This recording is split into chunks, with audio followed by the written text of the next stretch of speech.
Stillness Flowing, The Life and Teachings of Ajahn Chah, by Ajahn Jayasaro, narrated by Ghosaka.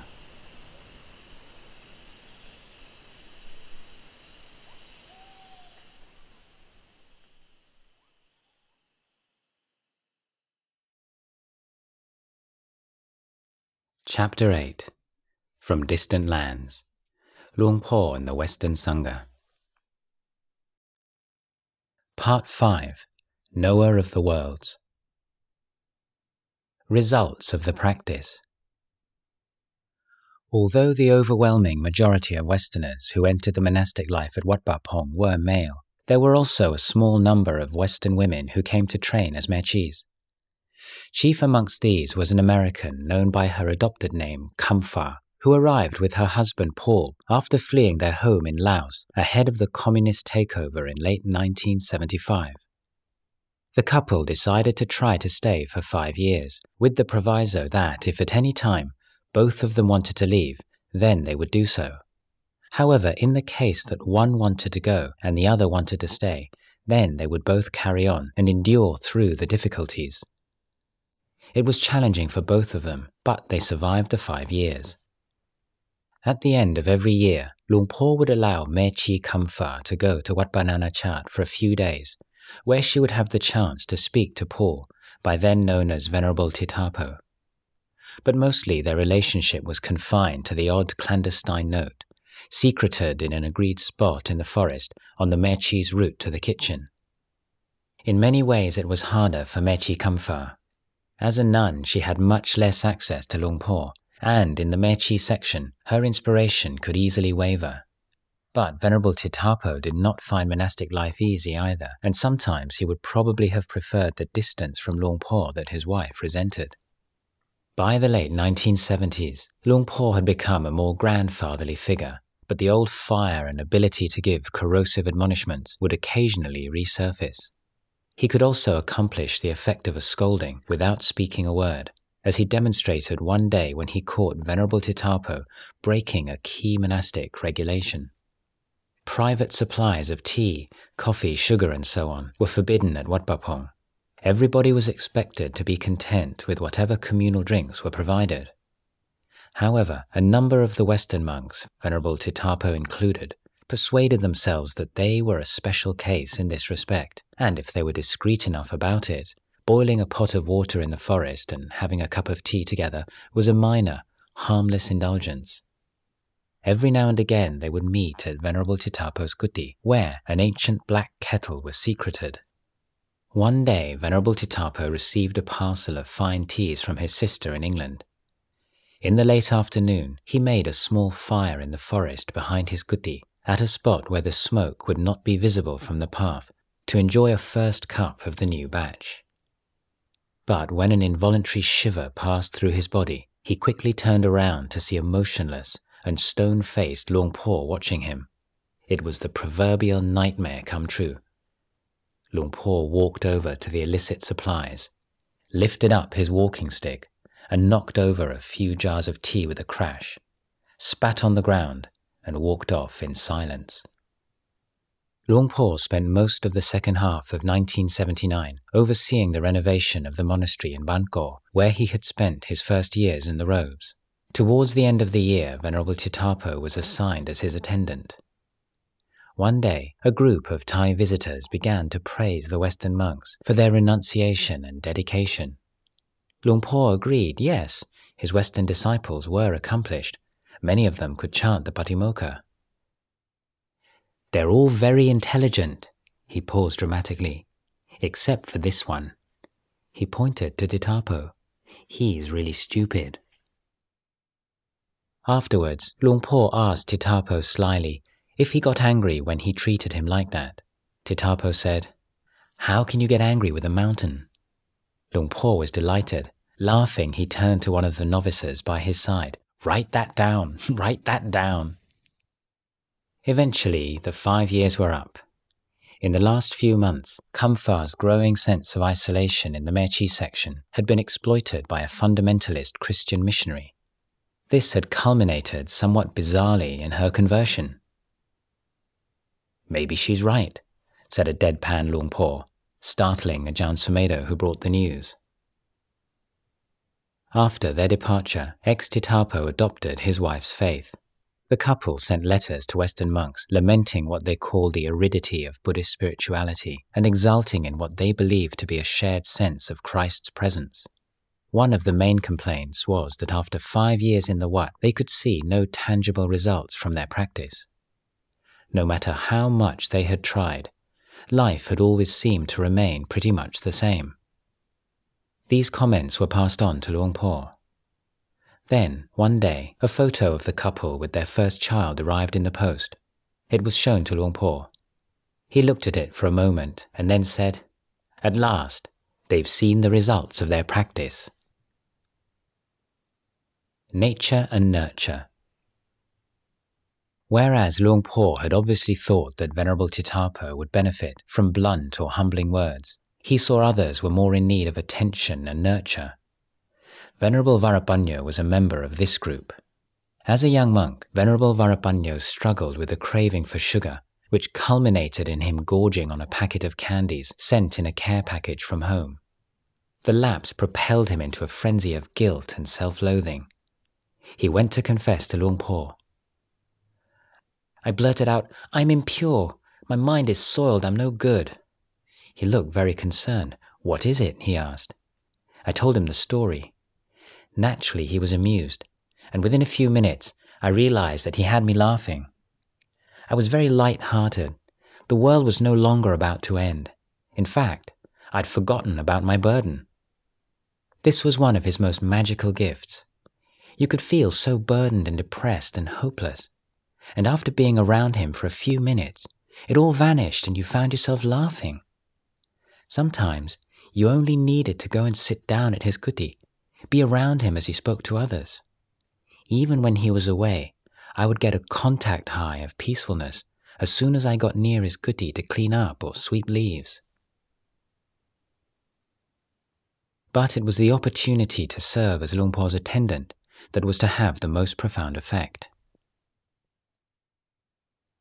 There was usually a lot of competition for the honor of waiting on him, but I was allowed to go to his kuti for the early morning chores before dawn.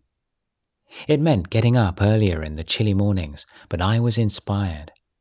The more I hung around him, the safer I felt. He would give me little discourses from time to time, keep checking to see how I was doing, ask me about my past, etc.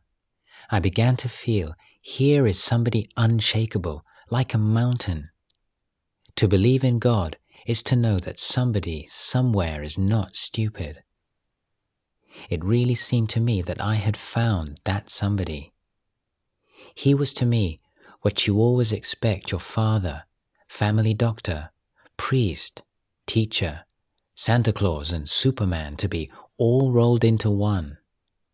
He would keep on pulling rabbits out of the hat, teachings, things to do, medicines, whatever, so that the situation began to feel open-ended, like there were unlimited possibilities awaiting me, much different from the dreary path I'd imagined for so long. So in the morning, I would boil water and bring hot and cold water for him to wash his face. When he came downstairs, I would give him the water and kneel there with a towel, while one of the novices took his false teeth to clean them. Usually he'd walk around with the towel afterwards and let me follow, until he finally gave it to me to hang up. His robes would be made ready to put on for alms round, but first he would check things out at his kuti, throw some rice to the wild chickens, sit down and talk, drink tea. Occasionally, a couple of nuns would come at this time to discuss something. It was always interesting to watch the local monks and nuns when they came to see him. They spoke to him with the utmost deference, almost as if they were terrified of him. With us Westerners, he was usually the kindly old man, though over the years I was to see him play many different roles. He could make you love him or hate him, feel respect, fear, doubt, or disgust for him, and he could juggle your mind states around quite rapidly. For me, at that time, he was instilling faith. Those early morning scenes were especially effective. The Wat was almost empty. most of the monks having left earlier for the other alms-round routes, and we were limited to about 15 minutes before we had to go. So the situation felt intensified.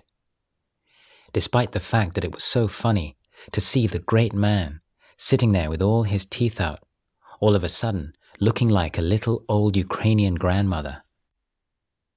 In the afternoons, after sweeping his kuti, emptying his spittoon and so on, I would sit down for a while to listen as he spoke to whoever was there, sometimes to talk or maybe be given a cup of tea, but mostly just to be there. After the guests were gone, he took his bath, with a few of us helping him, holding his towel, taking his robe, offering the dry bathing cloth, washing his back and feet, cleaning his sandals. As Venerable Varapanyo became more settled and confident, Luang Por started to use him as a figure in his teaching stories. Varapanyo usually filled the role of the fool, sometimes the fool who never got it right, sometimes the fool who sees the light. It was getting cold, and a monk who was leaving suggested that his kuti might be a bit more comfortable, since it was smaller and less drafty, so I moved. But it was near the wall of the wat, and the farmers would pass by with their buffalo in the daytime. This disturbed me because I was still convinced that meditation and noise don't mix. So after a few days, I moved back. Someone noticed, of course, the CIA has nothing on the monastic grapevine, and duly reported it to Luang Por. He questioned me about it, and over the years, I was to hear the story many times, expanded and embellished. He would often use incidents like this, somewhat tailored to fit his purpose, to teach. He would tell people about learning the mind's tricks, how it becomes bored and dissatisfied, always wanting something else. Take Varapanyo, for example. He came to Wat Bapong and was sitting in his kuti, but he wasn't happy. He moved all his things and went to live in the other kuti, but he wasn't happy there either. So he thought the first kuti was better, and he moved back there. He always told the stories in a very gentle and funny way. Everyone would have a good laugh, and he would make his point. It's the mind that does it all. Know your mind. March and April were the cruelest months for hot weather. The Western monks would drag themselves around, occasionally lapsing into daydreams of a cooling thunderstorm. The heat was a torment with the fatigue and discomfort it brought me. One afternoon, somebody brought iced drinks from town. I drank several glasses and felt so relieved that I soon started thinking, I could have my family donate an ice machine to Wat Bapong. It could be run on the generator a few hours each day, and we would always have ice. It seemed like a perfectly valid thought to me. Finally, I began to realize that the Buddha lived in the forest and did his ascetic practices without our modern conveniences such as ice, so I could probably endure and survive without it. I later told Luang Por of this episode I'd gone through in my mind. It became one of his teaching stories about how to contemplate situations to eliminate unnecessary suffering. Varapanyo was living in the forest, and the hot season came. He was so hot he was really unhappy. All he could think about was ice. But then he contemplated, when the Buddha lived in the forest, did he have ice? No, he didn't. This was wisdom arising, so then he became happy. His problem was resolved. Nobody knows. Luang Por could be so acute and penetrating about the general ways of the world that the Western monks could be surprised at how little interest he had in the details of that world and how little knowledge. Nevertheless, he occasionally showed curiosity about the West and its culture and customs. One day he asked Ajahn Sumedho what hippies were, and after listening to the description said that it sounded like they would make good monks. Venerable Varapanyo recalled, occasionally Luang Por would ask about Western life and customs, about my past experiences, about science. Astronomy was usually interesting to the Thais. He was disinterested. in that he obviously wasn't hankering after anything.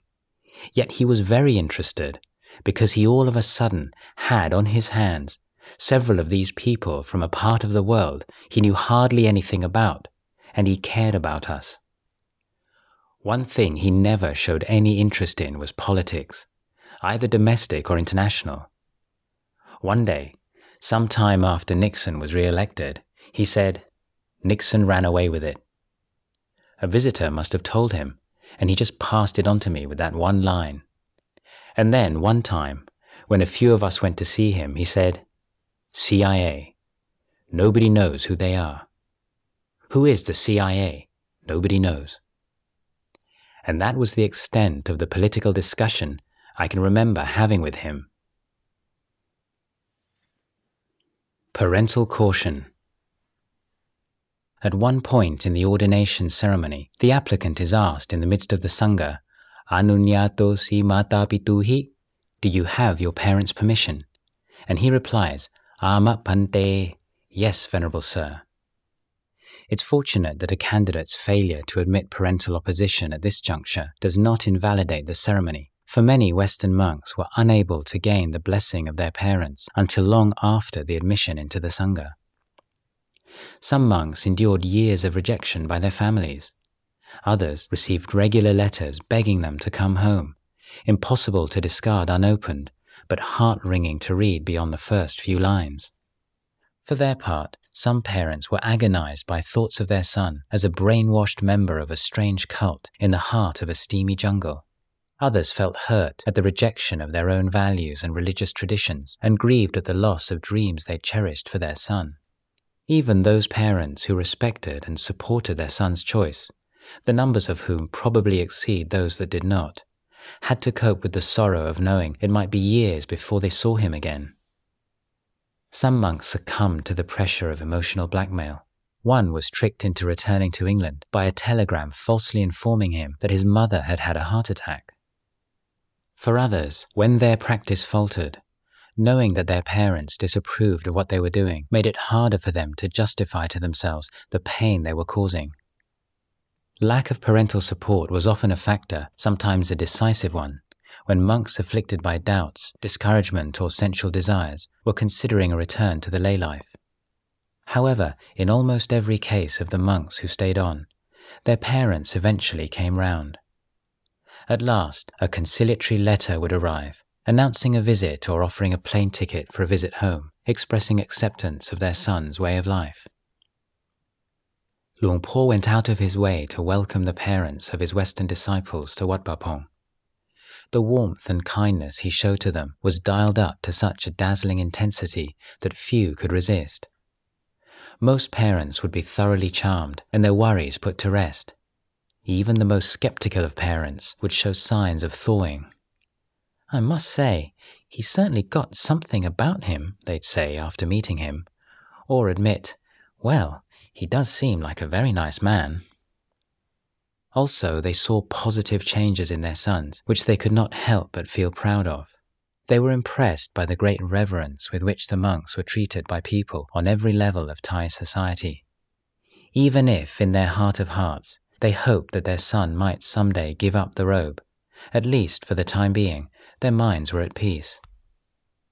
In the early 1980s, there began an ultimately unsuccessful attempt to start a Mechi community at Wat Banana Chat. A young woman from Hong Kong, Sister Sudama, became one of its first members. Her parents were extremely upset, and the mother wrote at regular intervals imploring her daughter to come home. The nun wrote back, politely refusing and asking for time and understanding.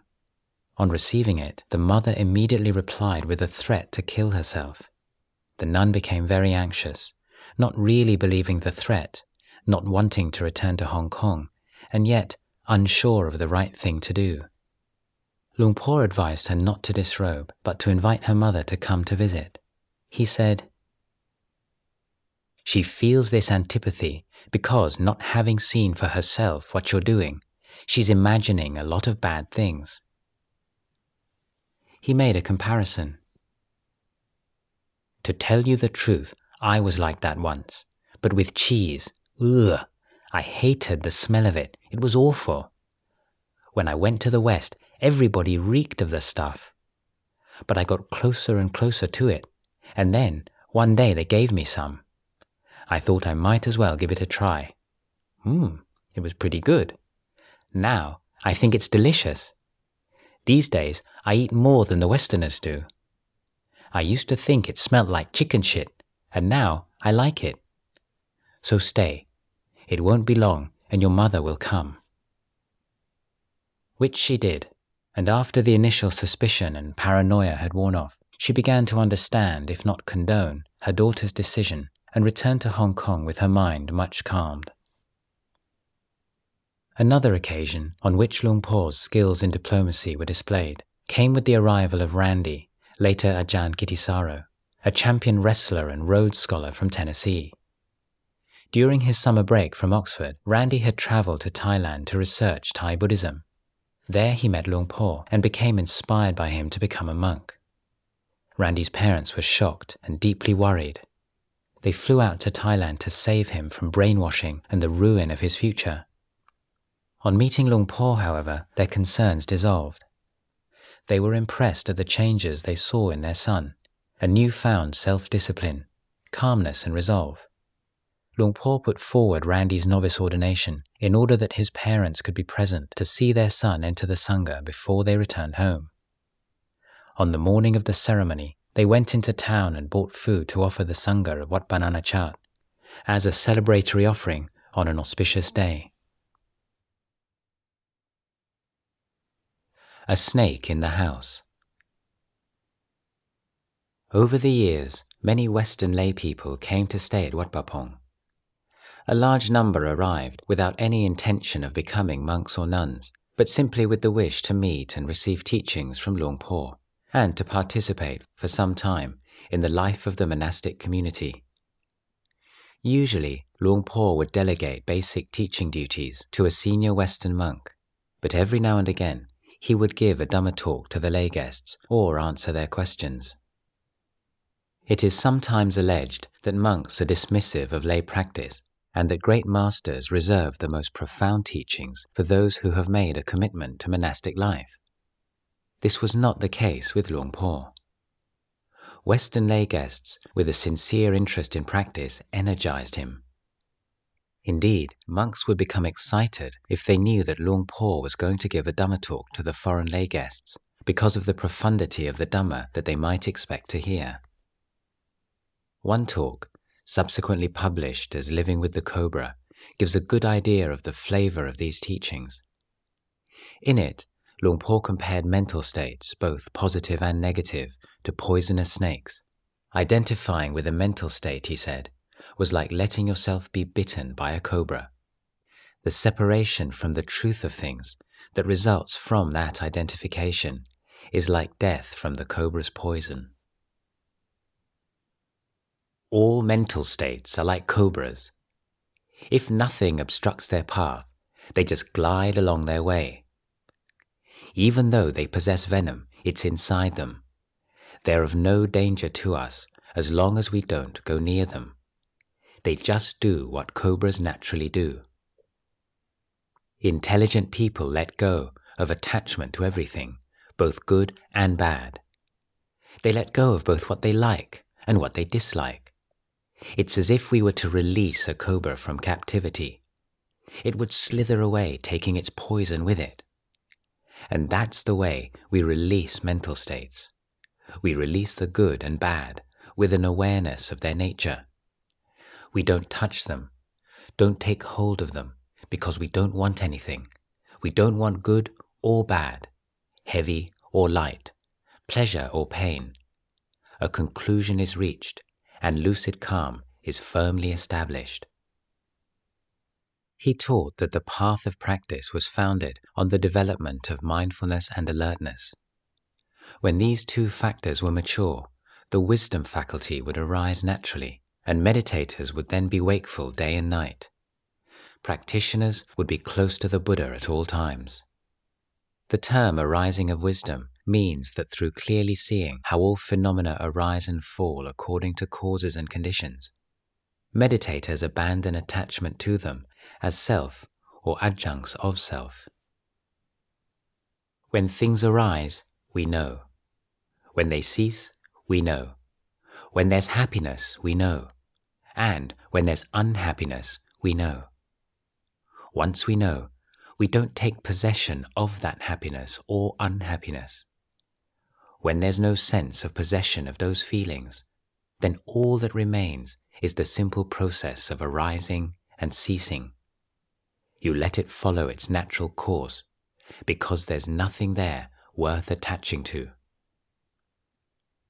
At this time, Luang Por had been reading Zen Buddhist texts and gave his own view on the relationship between Nibbana and Samsara discussed in them.